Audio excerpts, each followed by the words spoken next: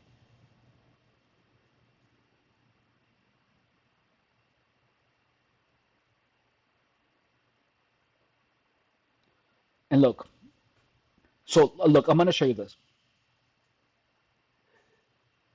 What's happening to her is gang stalking. It's like a bunch of people are conspiring to get her money. Watch. In New York today, new video of Wendy Williams with the NYPD at her side. Wendy, how you feeling today? I know you said that you needed help.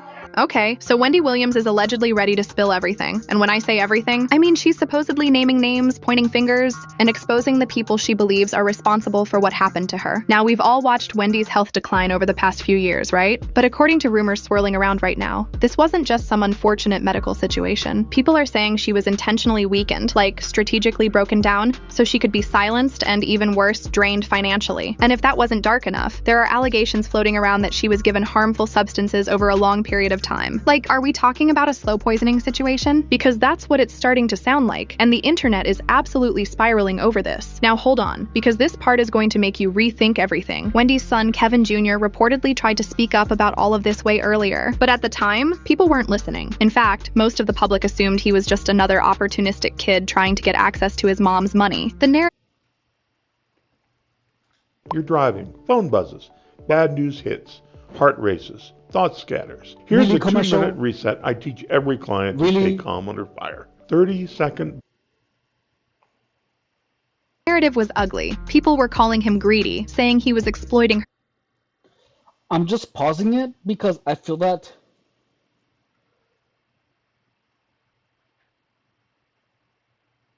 I'm not sure how the stream is coming along. Is it choppy, guys? Is the stream choppy? I'm getting here that everything is fine on my end, but I'm not sure if it's choppy for you guys. I just want to make sure that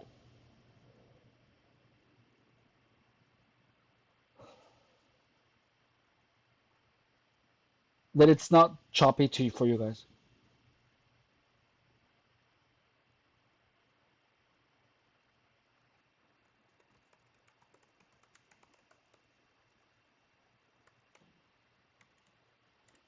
Like, why are you guys not answering?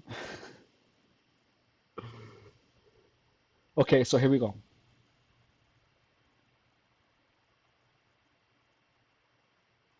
Why are you guys not answering? Situation. But now that more information is coming out, a lot of people are backtracking and saying, wait, maybe Kevin Jr. was telling the truth all along.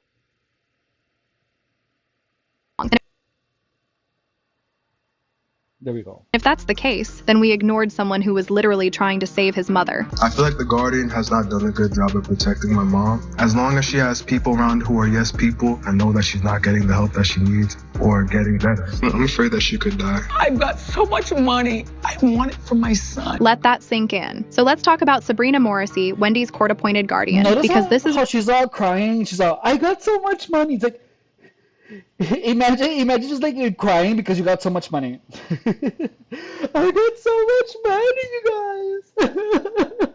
I have so much money. I don't know what to do with all my money. Imagine.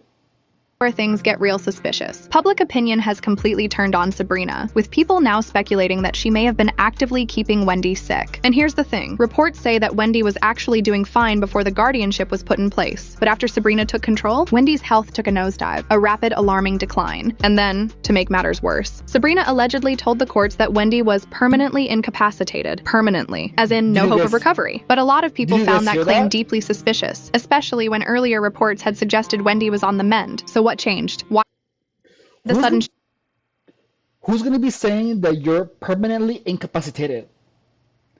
Do you know what I mean? And look, Wendy Williams looks fine. Look at her. Shift in narrative, and baby, it gets worse. Kevin Jr. reportedly came forward and said that doctors had diagnosed Wendy's dementia as alcohol-induced. Okay, so if that's the diagnosis, you'd think the logical next step. But look, those eyes, those big eyes, those eyes are trauma eyes. Like people that have traumatic experiences that always make those eyes, dude. It's crazy.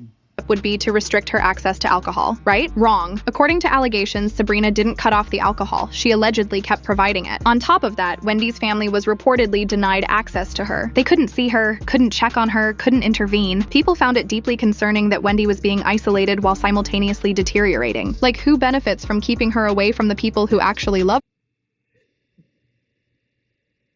That's gang stalking. That's literally gang stalking, guys. Wendy Williams is being gang stalked, but she doesn't have the narrative of directed energy weapons, but literally she's being murdered in front of everyone. And no one can prove anything. Only people that carry enough are gonna be able to see her. The whole thing just feels off. Now here's where the story takes a turn, because Kevin publicly called out what he believed was a false diagnosis. And shortly after that, Wendy was literally spotted out shopping, moving around on her own, interacting with fans and store staff like a... So did you see that? And notice that she was called, it was said that she was permanently discapacitated, and she looked totally fine. Like, she was fine, she was like normal. But the person that is supposed to take care of her is saying, oh no, she's permanently discapacitated. So they are already painting her as a discapacitated person before she even gets that way.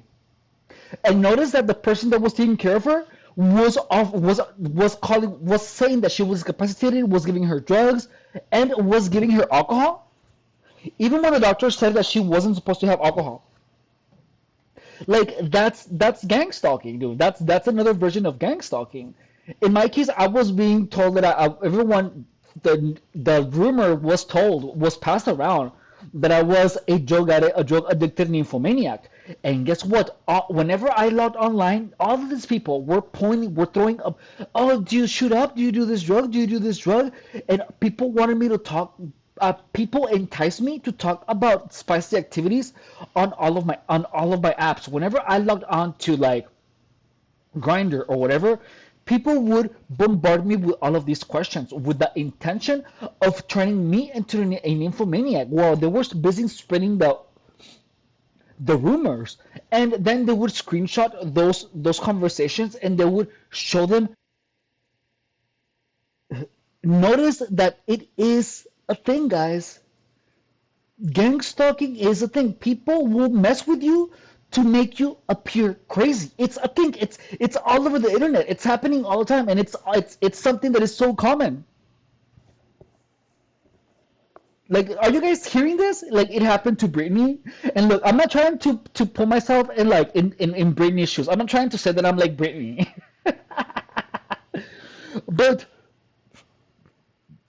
But gang stalking is like, when gang stalking is done to someone with no money, it takes another turn than when it's being done to someone with a lot of money. But it is a coordinated effort to paint someone as crazy. And the effects are very real, and people will believe it. Honest with you. I also would like to be able to share my story with the world and what they did to me, instead of it being a hush-hush secret to benefit all of them. I want to be able to be heard on what they did to me. By making me keep this in for so long is not good for my heart. I've been so angry and I cry every day. It concerns me. I'm told I'm not allowed to expose the people who did this to me. For my sanity, I need you, to the judge, to approve me, do an interview where I can be heard on what they did to me. And actually, like, why would Britney Spears be accused? Like, Britney Spears is the queen. Like, why would she lie? You know what I mean? Like, it's like, she does not look in any way, shape, or form like if she's a manipulative person. There has never been any signs of Britney ever being manipulative. She has never been rude. There is absolutely no footage of her being mean or to anyone. No, there has never been. You know what I mean? So it is easy for people to paint her as crazy, and the crazy thing is that people cannot put two and two together nowadays. I have the right to use my voice and take up for myself.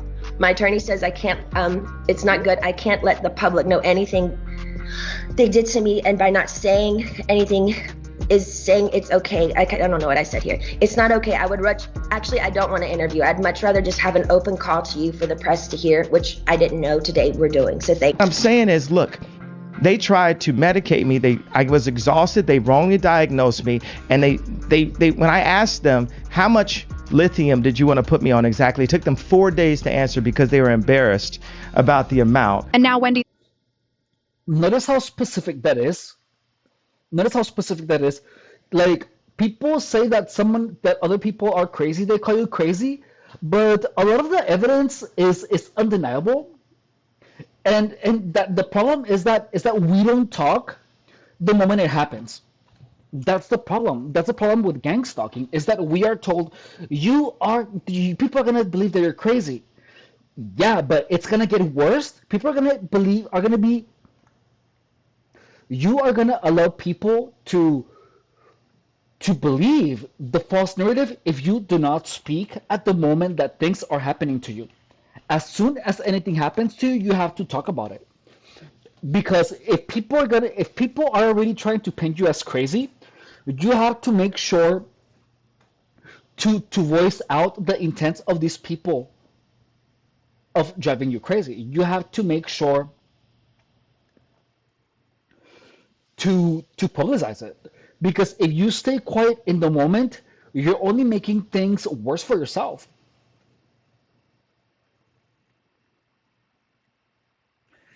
And one of the videos, as soon as I understood this, let me see if I have the video here. Or as soon as I understood this,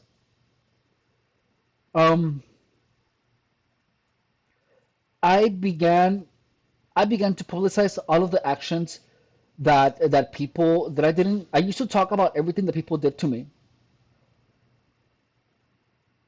on my live streams, on everywhere. And one of them, well, all of the harassment, I make sure to publicize it, and I put it on all my social media.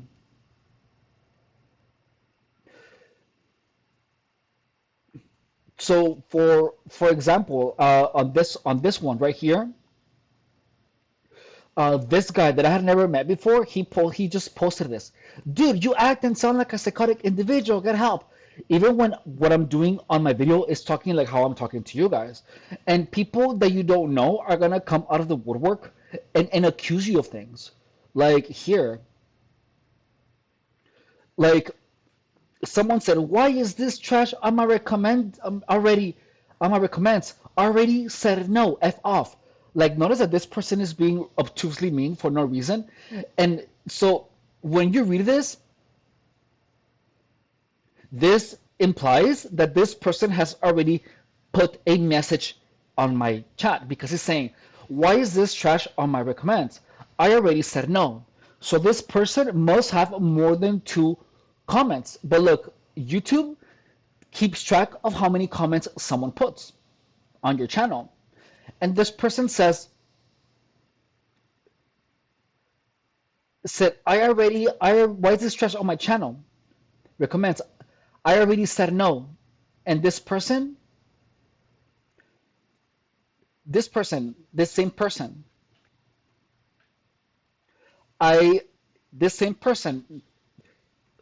put only, this same person, dude, that said, why is this trash on my, I already said no. He never said no. He said, I already said no, but he only has 1 comment. So he's already making stuff up. So by this, you can already tell that he's just making this stuff up. I'm going to explain to you if you don't understand what I'm trying to say. This person, Buck Was, said, why is this trash on my recommends? Already said no, which implies that he must have put more than 1 comment on my channel. But he didn't, because he only has 1 comment, which means that he is making this lie. He's lying here. I already said no. He never said no. He's only writing this comment to talk trash about me. So this is an intent at demoralization and an intent at painting me and putting me in a bad light, when in reality, this person is a complete liar because he's implying that he wrote more than once when he has never wrote more than one comment. So, so look, I don't even know who this person is, but in this is evidence that people are gonna trash talk you and gang stalking people when you don't know. And look, I'm a nobody. What makes you think that people with money are not gonna be gang stalked? Because what Britney went through and what Wendy Williams is going through is gang stalking. Name is being added to that list. The pattern is starting to look really disturbing. Okay, now we're about to go into deep conspiracy territory, so buckle. If you're a producer who hates, you know what I mean? AI, this plugin might change your mind. This is reimagining co-producer. You can take any sample you find and flip it into infinite one-of-a-kind variations.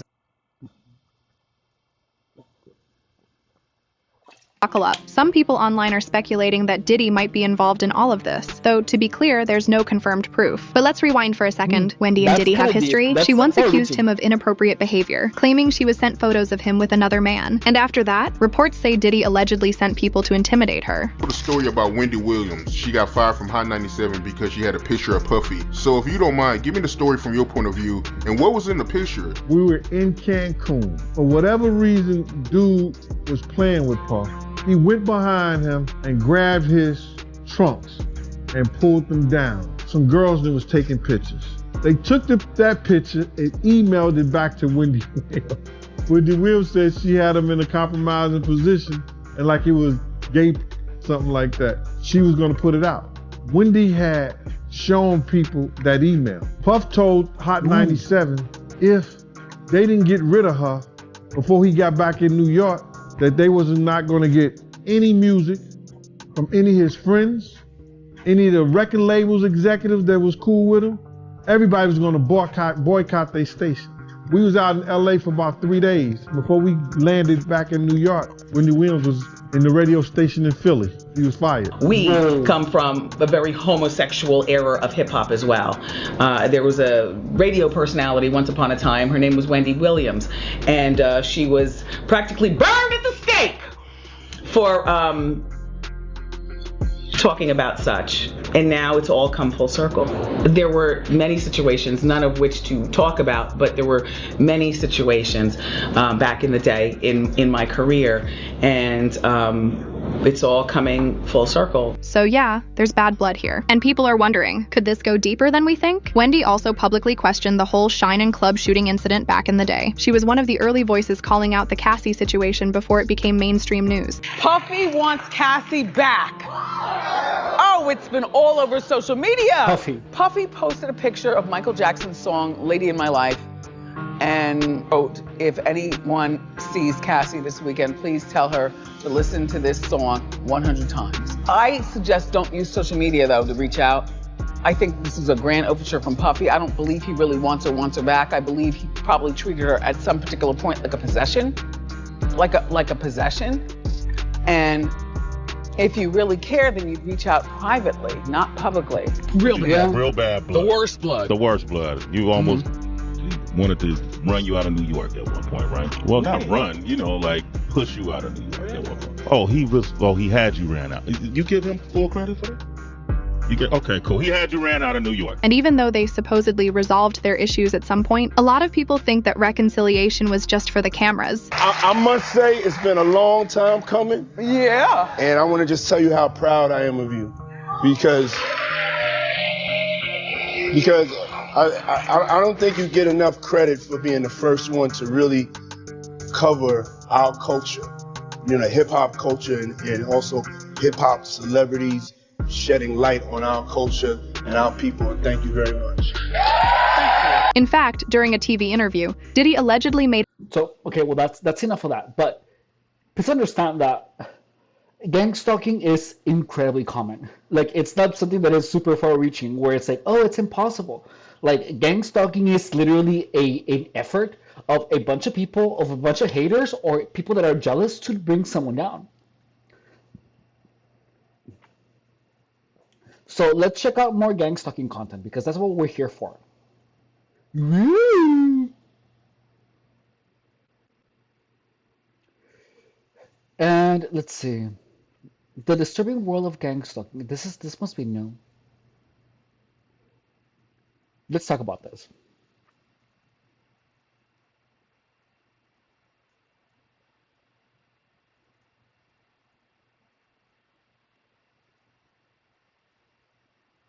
Hey, Tone, why should people come to the AI Advantage Summit November 6th, 7th, and 8th? It's a good ad, isn't it? Their search results, or a car slows down just as they step outside their house. It sounds like paranoia, but thousands of people all over the world describe the same thing. They call it gang stalking, and today we are diving into the disturbing world of gang stalking. Please like the video and subscribe to the channel. It helps more than you know. Thank you. Let's begin. And before we get into the video, I have to preface this with a quick disclaimer. This video discusses gang stalking, a phenomenon often linked to schizophrenia and paranoid delusions. The government projects mentioned here are real, but all information comes from public, documented sources. Nothing secret or speculative. Gang stalking claims themselves are not supported by evidence. If you or someone you know struggles with paranoia or hallucinations, please seek help from a licensed mental health professional. And now, let's get into the video. What is gang stalking? So the reason that people cannot get help about gang stalking is because they don't understand the psychology behind it. That's why I have this channel, guys. If any of you guys experience gang stalking, please consider subscribing to the channel because I will make sure that you understand everything about gang stalking to the point where gang stalking is a problem no longer. Gang stalking is a bunch of haters actively trying to destroy you. What are you doing?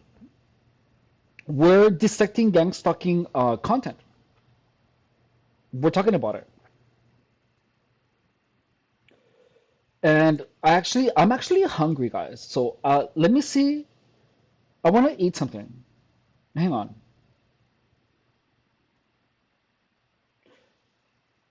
Let me see if I can disconnect my phone. Hang on.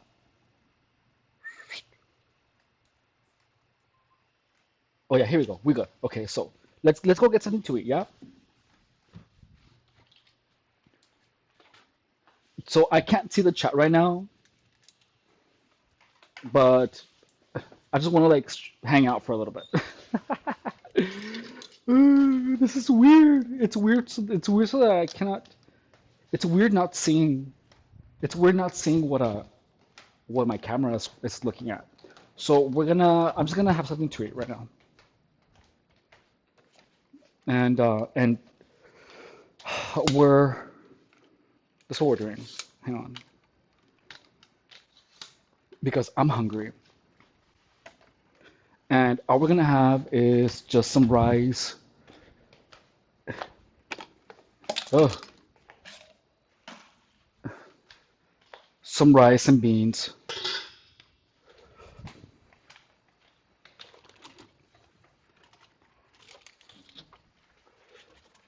And some mole.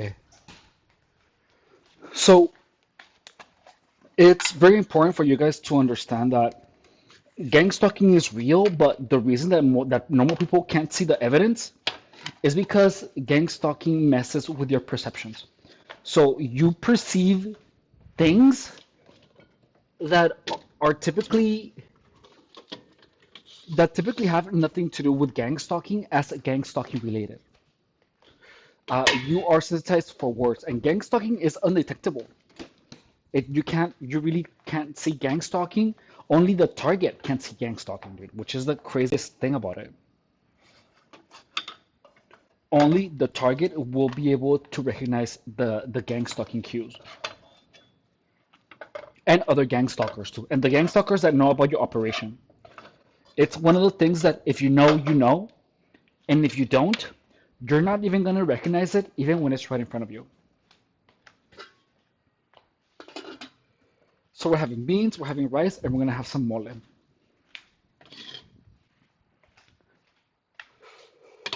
Oh.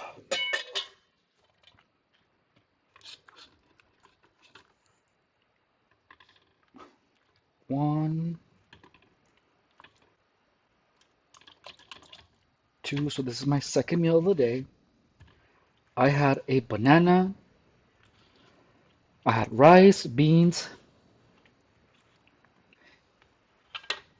eggs, rice, beans, 2 eggs. Then I had a banana with peanut butter. Then I had more rice and more beans and mole. Yesterday, my mom went to a party and she brought cake, and I didn't eat the whole thing, but I ate cake. I feel so guilty about it. Okay, I'm gonna use the restroom and we're gonna continue with the stream in a little bit.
Guys, do you guys find it weird that Abdullah stopped responding? Don't you find it weird? Like, is Abdullah still in the chat? Because he was talking about the taxis and all of that. But then he stopped responding once I explained everything about the sensitization. You know what I mean? Like, that's weird. Why would you stop communicating? So I think Abdullah could probably be a gang stalker. Because people that are being gang stalked, when I tell them how it works, they typically get really happy. And they're like, oh shoot, it makes sense. But gang stalkers are never gonna confirm that you got it right because they can't. So notice that. Isn't it weird? Like, Abdullah hasn't said a word. So that's one of the thing about gang stalking, is that gang stalkers are, whenever you know that something is right, they typically stay quiet, or they're gonna be like, you're wrong, but like with a conviction that makes no sense. Like, they're mad at something that if they're normal, they shouldn't be mad about. And that's typically how you can catch gang stalkers. That's when you know.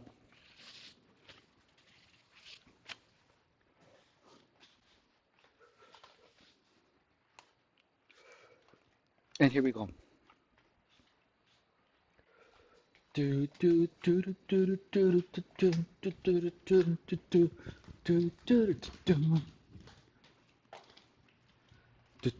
I have that song by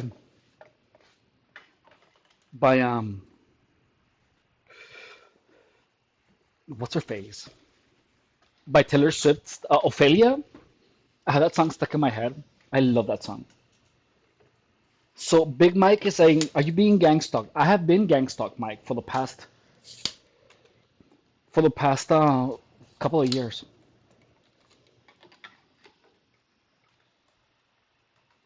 I actually like this better. Ain't I the cool guy? Hey, I'm back. Hang on. I have one more thing.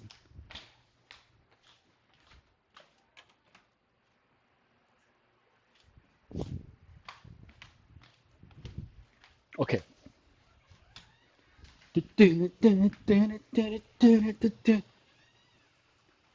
So let's keep watching this gang stalking video. Gang stalking, or group stalking, is a set of persecutory beliefs in which those affected believe they are being followed, stalked, or harassed by a large number of people. The term is associated with the virtual community formed by people who consider themselves targeted individuals, otherwise known as TI, claiming their lives are disrupted from being stalked by organized groups intent on causing them harm. I've been discharged from a hospital, but I believe I'm being/have been gang stalked. It seemed like the other patients or some of the other staff were actors. I'm worried about going out, as I am dubious of people. I don't know in case they are in on the stalking. It all started with me contacting a YouTuber, and then his videos seemed to contain messages to me. I think he sold my data onto somewhere that is experimenting on people and trying to make them go crazy by stalking them. Okay, so this sounds like someone is paranoid. This sounds like paranoia. You know what I mean? Like this sounds like paranoia right here. And what does he say? Like this message right here sounds like paranoia. Every time I go out and see agents and spies following me around, pointing their phones at me, filming me, every time I see 2 or 3, even with the same hat or shirt on, are being extremely mean to me. This sounds like written by a person who has gang stalking induced psychosis.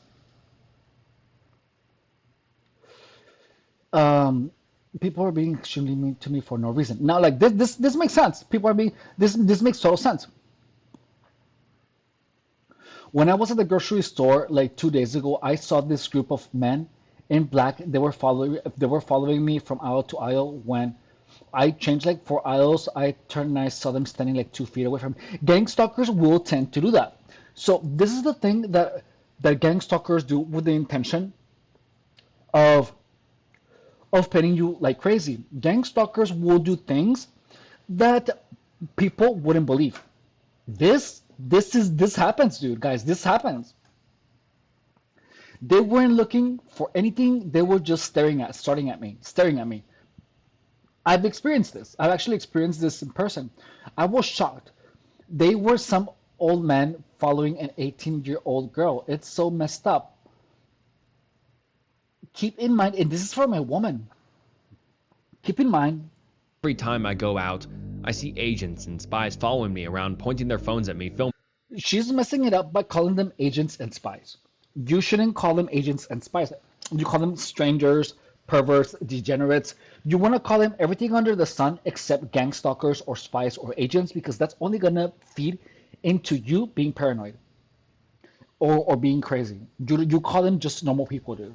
Me. Every time I see 2 or even 3 people with the same hat or shirt on, people are being extremely mean to me for no reason. When I was at a grocery store like 2 days ago, I saw this group of men in black. They were following me from aisle to aisle. When I changed like 4 aisles and turned around, I saw them standing like 2 feet away from me. They weren't looking for anything. They were just staring at me. I was shocked. There were some old men following an 18-year-old girl. It's so messed up. In gang stalking. Keep in mind, all this started when I was 16 years old, but it was like undercover. And when I was 17, they started giving me signs that they are after me. When I walk down the streets, I see tons of cars with their headlights on in broad daylight, and when they pass me, they start winking with one of the... When you're being gang stalked, you are in a state of gang stalking induced paranoia. That inverts your mind. Like when your mind's perceptions are inverted, your mind literally snaps. Something snaps, and then you feel that the birds chirping, that the birds chirp, and you feel that they're electronic. You see the headlights, and you feel that headlights equals gang stalking, and that's your mind's perceptions being inverted. That's what gang stalking does. It puts you in a profound state of confusion, where you simply don't know what's going on. And on top of that, people do things that are completely unprecedented, things that don't make sense.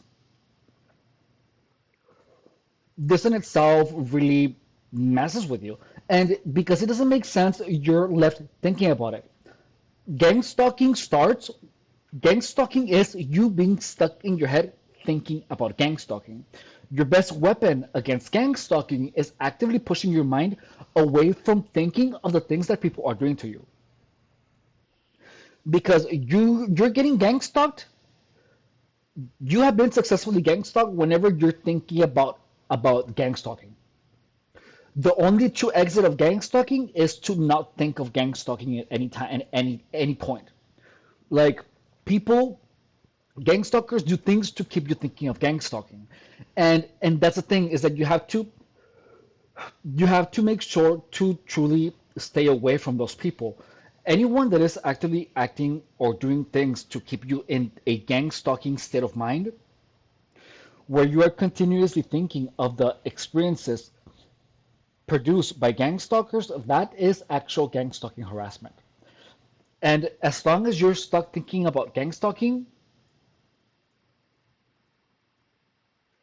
that is the worst thing that you can experience. So it is crucial for you to stay away from people that are inducing drugs, um, that are doing anything that can affect you negatively. You have to get rid of those people. Lights. Every day I get weird comments online with hidden messages in them. They make it that way that only I would be able to tell. And that's true. That's true. And I explained to you guys all of the messages here in the channel. So don't forget to subscribe, okay? Clearly something wrong, and whenever I would try to tell all of this to anyone, I know I would sound crazy. Like I'm crazy. I feel so alone on this. I have so many questions. Why would they choose me as their target? Why? I'm not a criminal, nor some... You were chosen for no particular reason. If you're doing really well in life, you're gonna there is a possibility that you get gang stalked. Because gang stalking is all about watching the demise of a person and being part of their demise. Gang stalkers will do everything possible to make sure that you don't succeed. So, and that's gang stalkers are always going to be throwing around the question. This is what happens. This is what's hang on. They're going to tell you things such as, this is what's happening to you because of what you did, or this is happening to you because you messed with the wrong person. And that is meant to keep you thinking. Notice that everything that gang stalkers do is meant to be confusing, and it's meant to keep you lost in thought. That is gang stalking. Being lost in thought is the primary weapon of gang stalking, because you become more susceptible to manipulation whenever you are in that state of mind. Public figure with lots of money. There's like no benefit. But there is no particular reason that you get gang stalked. Please understand that. There is no reason. You didn't mess up with anything. You didn't do anything. That is the first hook of gang stalking. Please understand that it's super important, because in the beginning, half of your time or even more, you're gonna be questioning, why is this happening to me? You can't be stuck thinking about that. For them to pay all these people to stalk me 24/7 just to get nothing out of it. And she feels that she's being gang stalked 24/7 because her perceptions she's perceiving normal people as being gang stalkers. Gang stalking induced psychosis makes you do that. It makes you perceive everyone as if they were a gang stalker. You have to understand that. That's why she feels that she's being harassed 24/7. But the truth is that it feels 24/7 because when you are not when there's no one around, you're thinking about gang stalking, and when there's people around, you believe they're gang stalkers, or there are times where they are actual gang stalkers. So your mind becomes your constant reminder that you are being gang stalked. That's why it feels like you're being harassed 24/7, but that's not true. Sometimes it doesn't bother me at all, and I even feel like some sort of celebrity, but sometimes it actually creeps me out, and I want to cry. They also hacked my phone, so they will probably see this post. I've read... As much as this hurts me to say, gang stalkers do hack your phone, but it's not all the time like people want you to believe. They hack it here and there only to make you believe that they're always looking at what you're doing on your phone. That way you use your phone with a state of anxiety. Gang stalkers will say things with the intention of making you believe that they're always on your phone. Gang stalking is a lot bigger than you can possibly imagine. And they will do things that appear impossible to anyone who doesn't know about gang stalking. But probably her phone was hacked here and there. But gang stalkers are going to do it only to the point where you believe that you are being monitored 24/7 on your phone. But the solution is to not give an F about what these people know about you, because their primary weapon is for you to be ashamed of everyone knowing what you're doing on your phone. But once you don't care, you're gonna destroy that. That for a lot of people, this gang stalking program continues for years and decades. It's so crazy. In the past, when I was unaware that I was watched and targeted, I had people run up to me with the request to take a photo of me, not with me, of me, multiple times. Each time I said yeah, cause I always had an open heart towards other people, and I didn't see anything wrong with it. They leave everywhere a hidden note for me. I'm so tired. I just want my normal life back. These reels are commonly found on what's known by the community as schizogram. People believe that they're being followed and I haven't heard that before. I've never heard that before. watched, that those things happening to them are not coincidental and are all part of a grand scheme of paid actors and a higher power, usually a governmental agency like That whole thing with the CIA and with the governmental agency is a lie. But gang stalkers, every type of when you go online, people, gang stalkers always push that there are headquarters, that it's the CIA, that it's some type of government program. But that is to make you feel hopeless. The truth is that it's all psychological manipulation of you and of the people that you know. the CIA trying to mess with them. If someone is behind them on the highway for a while, they're being gang stalked. If That's the thing, though, is that there are going to be. I'm gonna get more rice. Is that there are people, like people have driven behind me, with the intention of harassing me. But that's the thing, is that you never truly know. Well, after a while of that type of harassment, you start interpreting people that are simply driving behind you because they have to go somewhere as gang stalkers. But it's an induced belief. Gang stalkers manipulate the victims to have those beliefs, because those beliefs are not natural. someone bumps into them at the grocery store, they're being gang stalked. If someone parks next to them, they're being gang stalked. People will actively bump into you, and they will do like the weird evil grin. People will actively bump into you, but the bumping doesn't happen that often, actually, but it does happen. If someone coughs near them, if someone chews too loudly, the cabinet is left slightly open, looks at the radio, if their light has any minor, they see, they hear voices, they're being gang stalked. Kung nakulagay ko naman, ako'y pa-check up ako mamaya. Ang mudali pa ayoko ng malay niya. You should be getting the idea by now on what exactly gang stalking is.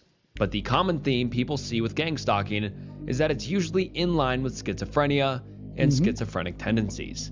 That they're having paranoid schizophrenic delusions, and when they see something completely normal happen, they take it to be the work of gang stalkers and them being gang stalked.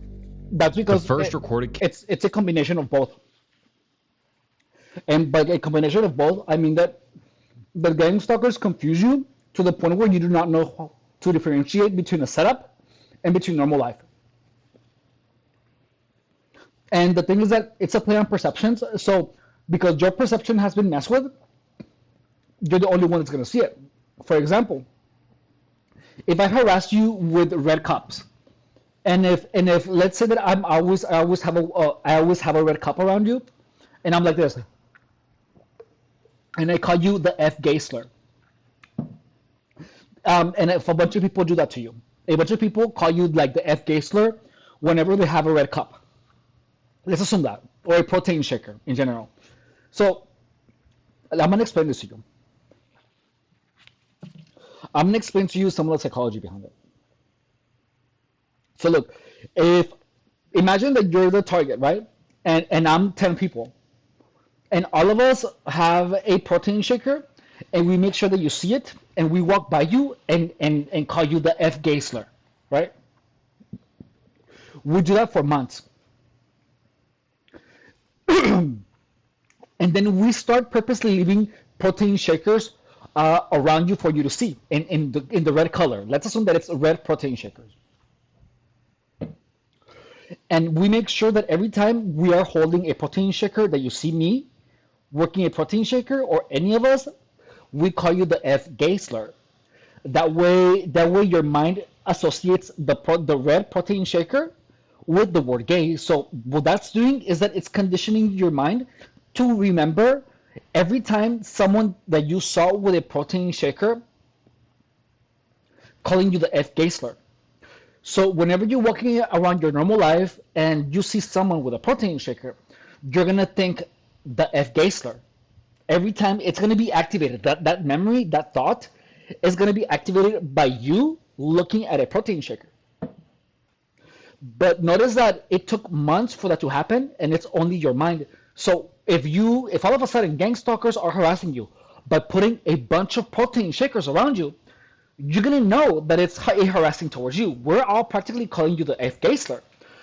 But that harassment is invisible to everyone because it was only you that was conditioned. I'm gonna explain it to you again.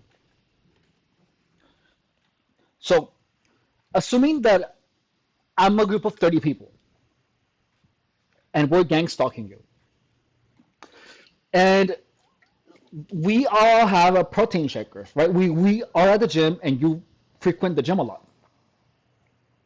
So every time we pass by you, I wave my protein shaker really fast to make sure that you look at it.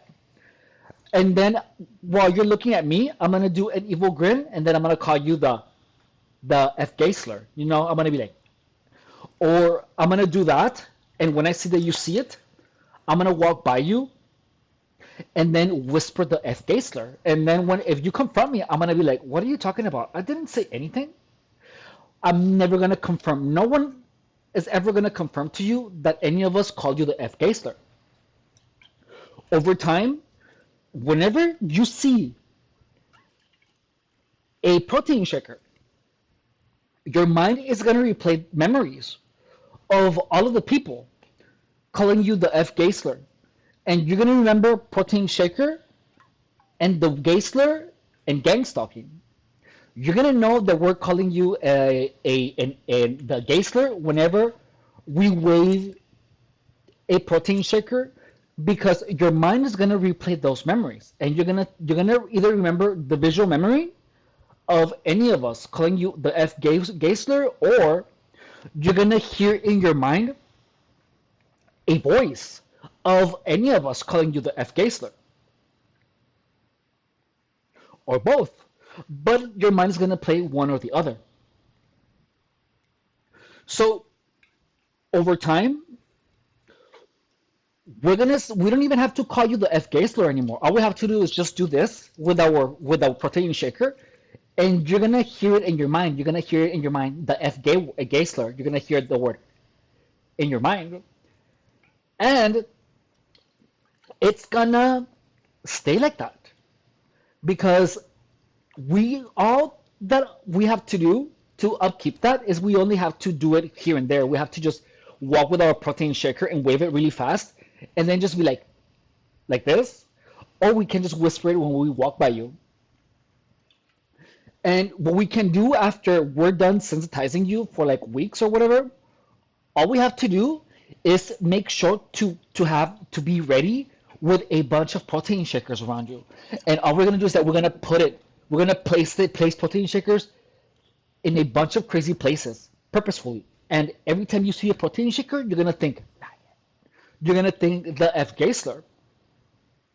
And after that, because you were harassed with the F Geisler, with protein shakers, and with a lot of people, your mind we're sensitized to protein shakers, and to your mind, this is gonna represent someone calling you the F Geisler because your mind made the connection. So you're gonna be walking around, and whenever you see one of these, you're gonna think your mind is gonna call you the F Geisler whenever you see one of these. Whenever you see this, your mind is gonna call you the F Geisler. That's how gang stalking works. And whenever you see a protein shaker, you're gonna have the belief that it was put there because a gang stalker put it there for you. And over the years, gang stalkers will do this to you with a lot of different things, with a lot of words, a lot of colors, until everything that you see are only symbols and memories of your gang stalking. And that's how you become crazy.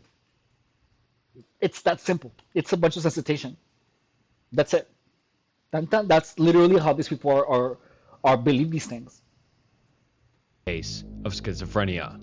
James Tilly Matthews, born in 1770, was a British merchant who was committed to the Bethlehem Royal Hospital at just 27 years old. 7 years earlier, Matthews had traveled to France during the British-French War. On his voyage, he was accompanied by David Williams, a radical. The two were sent to mediate the situation, and when Williams failed, James Matthews took the lead. For a short while, he gained the trust of the French government. But not long after, he was suspected of being a double agent. Matthews was arrested and imprisoned. Coincidentally, this was at the same time as when the guillotine was used to execute people in public, almost all the time. Naturally, he was terrified of the guillotine, like many other prisoners. But just 3 years later, in 1796, he was released after the French authorities concluded he was a lunatic. On the way home to London, he wrote multiple letters to Lord Liverpool, accusing the Home Secretary of treason, and voiced his complaints about conspiracies. Not long after, during a debate in the House of Commons, he yelled out treason directly towards Lord Liverpool himself. It's now clear that things don't add up anymore. First, he was complaining to Lord Liverpool about the Home Secretary conspiring against his life, and now he's accusing the Lord himself of this act. Needless to say, James Matthews was arrested, and soon after he was taken to Bethlehem Hospital, committed on the 28th of January, 1797. During his psychological evaluation, he stated that he had taken part in secret affairs of state, referencing his efforts in France. He had been betrayed and abandoned by the William Pitt administration, the Prime Minister of the UK at the time. His family petitioned for his release in 1809, and soon after, I want to check something. Hang on. My computer is being like super slow.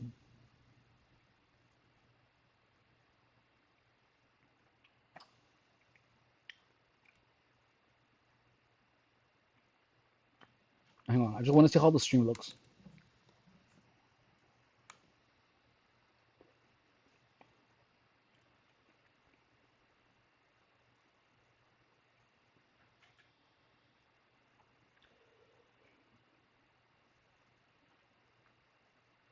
Like I know that that streaming is like super like intensive on the CPU and stuff.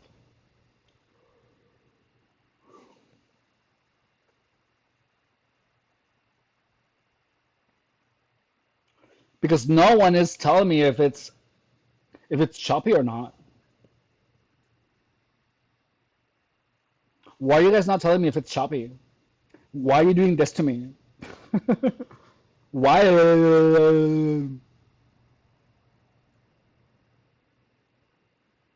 In Piper's older years, Yvonne catered her grooming around more rest breaks because she couldn't hold the position for as long.